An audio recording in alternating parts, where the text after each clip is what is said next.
I'm a couple hours early for a screening appointment, and I thought I would make a video for my fellow clinical trial participants about how to maximize your income from the drug study business.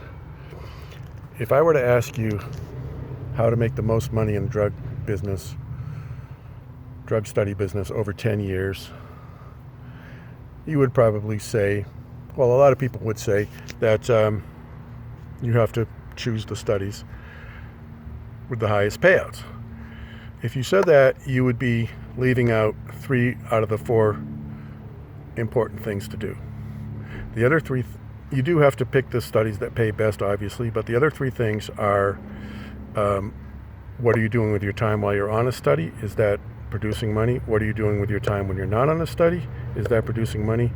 And the one I'm going to talk about today, the third thing, is what do you do with your money when you get your check? Are you putting that money to work? Is that money working for you without you even thinking about it or touching it?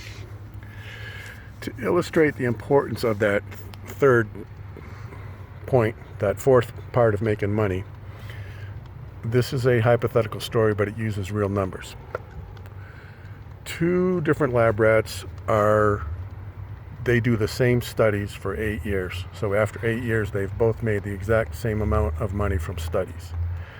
Lab rat A says to lab rat B, I'm a millionaire. That's it. It just happened. I just became a millionaire. Lab rat B says, what are you talking about? Lab rat A says, well, over these past 8 years, I've been setting aside $2,000 a year for my savings and investment program. And lab rat B says, okay, so you saved $16,000 and that makes you a millionaire? That's the funniest thing I've ever heard. And then lab rat A shows him the math. $2,000 a year at 10% with the compound interest.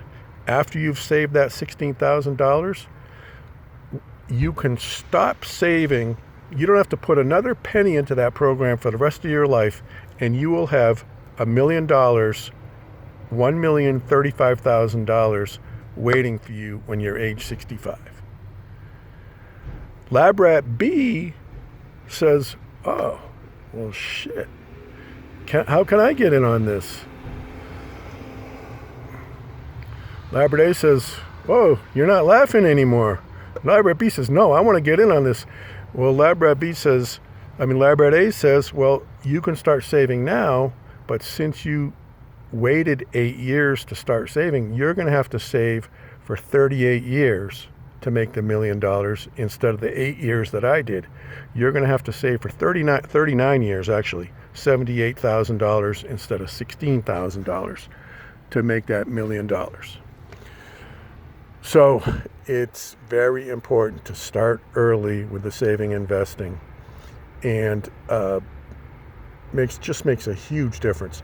What you want to do to if you want to play with different scenarios of how much you can save, you just go to compound interest calculator. Now let's get into exactly how you would invest the money, save and invest the money. There have been 4 or 5 new things over the last 10 years that have really helped with saving investing. One of them is robo-advisors. 2 is free trading platforms like Robinhood. Another one is fractional shares, so that if you want to invest in Amazon and it's a $3,000 stock, but you only have $800, you can buy a portion of a share instead of a whole share. There's also a new thing called crowd investing, where you can invest in startup companies. It's a much higher risk but higher payoff. But the SEC now allows an average inexperienced investor to invest up to $2,000 a year into startup companies, where you're buying a company like Uber before it even goes public, and you can get a 55,000 time return on your investment. But 95 out of 100 companies you invest in are you're going to lose money in. So it's a much higher risk, higher payoff type of investing but it's now legal for what they call non-accredited investors to do that up to $2,000 a year. So you could get maybe, let's say 10 different startups that sound like they might hit it big, $200 each. That $200 could pay off $1 million. And if you lose 2,000, you lose 2,000, but it's a chance to do a very high risk, super high payoff type of investing. So back to the robo-advisors. They started coming out about a year ago. One of the best is called Betterment. They were like the original. They're still one of the best. I don't get a commission or anything. I could have a paid commission link I could give you to their site, but I'm just going to tell you just go there. And I'm not going to take a percentage of it, a commission.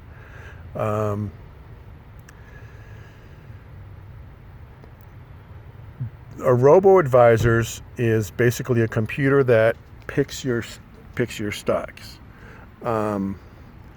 So the cool thing about it is you're not paying a fee to a human financial advisor, and the robo-advisors have a better record than the human advisors. So why wouldn't you pay 0.25% for a computer instead of paying 2 or 3% to a human who's gonna not perform as well? So this is why it's one of the best investments out there. So if you Google robo-advisor, you're going to get a whole list of them. But like I said, Betterment is just as good as any of the others. Your bank, Wells Fargo, Bank of America, Chase probably has a robo-advisor program too. My bank definitely does. So you can ask them about that. I'm going to cut this short for now, but if anyone finds this helpful, you can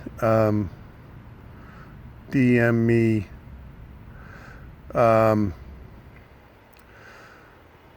some questions. I will try to collect some questions for a while from other group members, and then I can do a follow-up video addressing some of those questions. All right, so we got 8 minutes. Probably information I could have given you in about 2 minutes, but that's what you get for now.